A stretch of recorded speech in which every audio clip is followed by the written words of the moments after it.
Okay, mga sangkay, alamin po natin itong balita tungkol po dito sa isang BBM supporter daw po na binugbog mga sangkay ng mga DDS. Alamin po natin ang totoong pangyayari.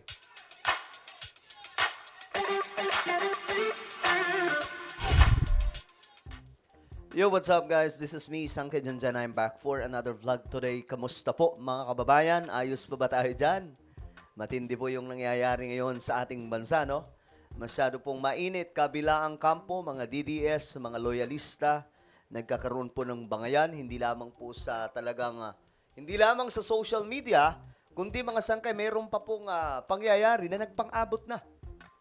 At ayon po sa report, mga sangkay, inilabas po ito ng isang FM radio.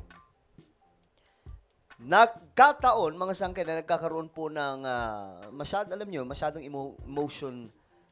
emotionally ang mga nagpo-protesta kasi nga po si Tatay Digong nasa Netherlands. Ngayon, mga sangkay, ang nangyari, eto na.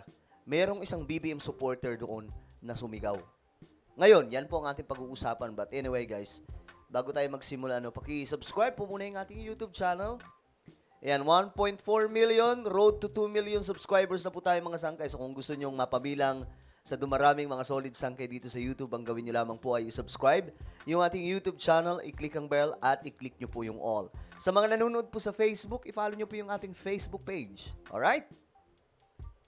Okay, mga sangkay, shoutout ka pala sa lahat ng mga solid sangkay na nanonood sa atin ngayon. Magandang oras po sa inyong lahat. So eto mga sangkay, ayon po dito sa report, ayan po, isa pong BBM supporter. Ito po ay galing po sa isang FM news radio doon po sa Davao. Ito pong brigada. Ayan o, Bisaya lang ang pagkakaano dito mga sangkay. Pero ayon po dito, misyagit og tulo ka letra gikulata. So mayroon daw sumigaw 3 letra.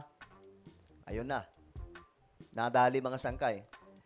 Nakatikim umano mga sangkay ng sipa o tadyak ang isang individual matapos daw pong sumigaw ng 3 letra. Ito po ay ang BBM. Doon po ito sa Cotabato City. Yan, medyo matindi po talaga ngayon ang tensyon na nagaganap. Kaya nga po, mga sangkay, huwag po tayo magpapadala sa emosyon. Relax lang po tayo. Both side, mga BBM supporters at mga Duterte supporters. Kasi, alam nyo, kapag nakalimot po kayo, pwede pong humantong ito sa hindi magandang pangyayari. Tulad po nito. Yung mga gumawa nito, mga sangkay, sa isang BBM supporter, pwede pong ireklamo yan. Di ba? Pwede pong ireklamo at pwede pong, alam nyo na mga sangkay, magpagbayarin ng malaki. Ngayon, ang isa namang sumigaw na BBM supporter, hindi ko alam kung sakto rin yung lugar niya.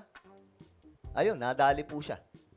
So, sana nga po, tayong lahat, wag po natin, kumbaga wag po tayo padalos-dalos, wag po tayo papa-apekto sa mga ganitong klaseng nangyayari. Alam nyo, ito mga politiko, mga sangkay, magkakaaway ito ngayon, magkakakampi bukas. Ganyan po ang politics sa ating bansa. So, i-avoid po natin yung ganitong, iwasan po natin yung gulo, mga sangkay. Sipin nyo, tayo ay Pilipino.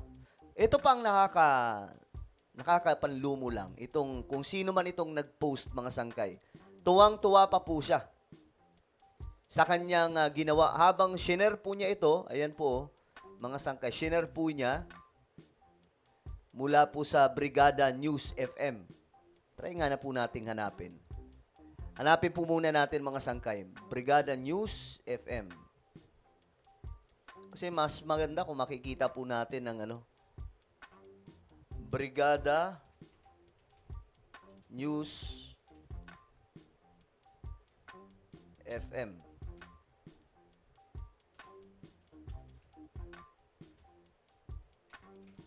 Okay, tingnan natin kung andito pa yung video mga sangkay. Aha. 91.5. Okay. 91. Gusto ko ipakita mga sangkay para mas klaro. Kasi yung isang video, may nakasulat po eh. Brigada News FM Davao. Ayan. Pakita na lang natin. Yan. Davao.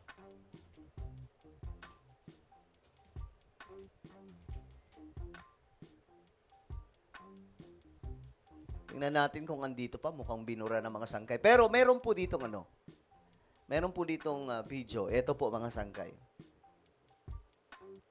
Tingnan po natin ito. BBM supporter, kinuyog ng Duterte supporter dahil sumigaw ng BBM sa kasagsagan ng prayer rally sa Cotabato City. So, hindi na po ito prayer rally. Alam niyo mga sangkay, masyado pong naabuso mga sangkay yung word na prayer rally. When we say prayer, solemn po yan. Hindi po yan nakikipagbardagulan. Wala pong prayer mga sangkay na ano, ganito. O, panoorin po natin.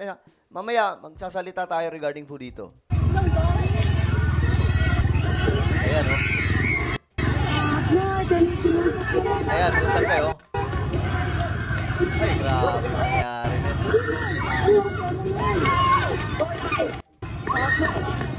Grabe, o. Nilamok.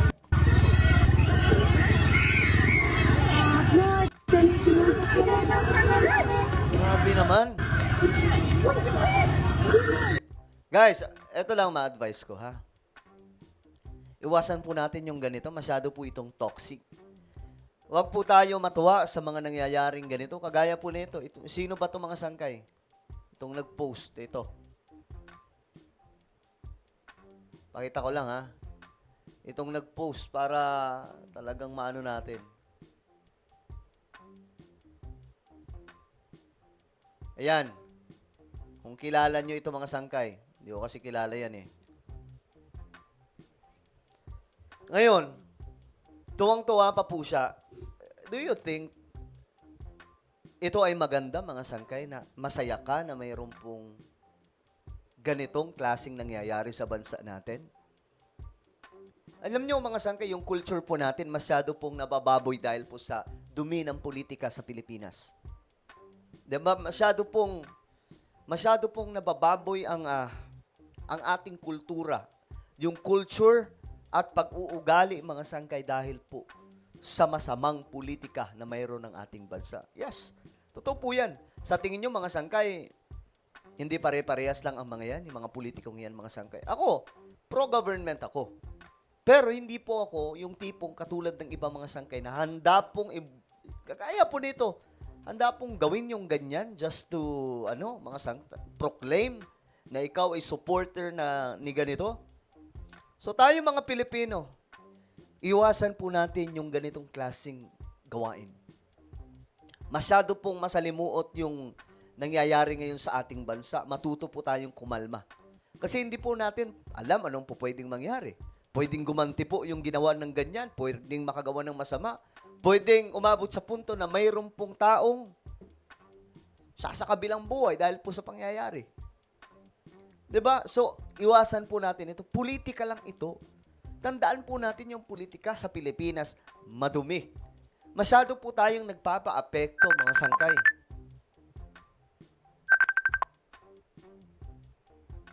Masyado po tayong nagpapa-apekto, mga sangkay, sa mga nangyayari sa ating bansa.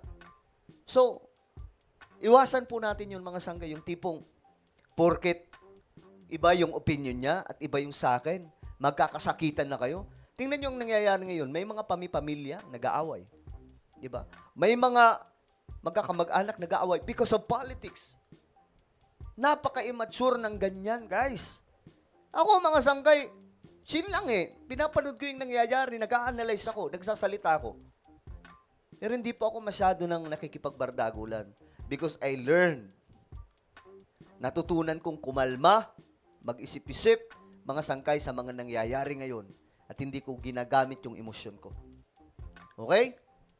Ay, nako po. God bless the Philippines. I hope, mga sangkay, na matapos na po itong problema sa ating bansa. Well, ano po ang inyong opinion? Just comment down below. Mayroon po tayong YouTube channel, Sangkay Revelation. Ito po, hanapin nyo po ito sa YouTube. Kapag nakita nyo na, i-click nyo yung subscribe, i-click ang bell, at i-click nyo po yung all. Ako na po ay magpapaalam. Mag-iingat pong lahat. God bless everyone.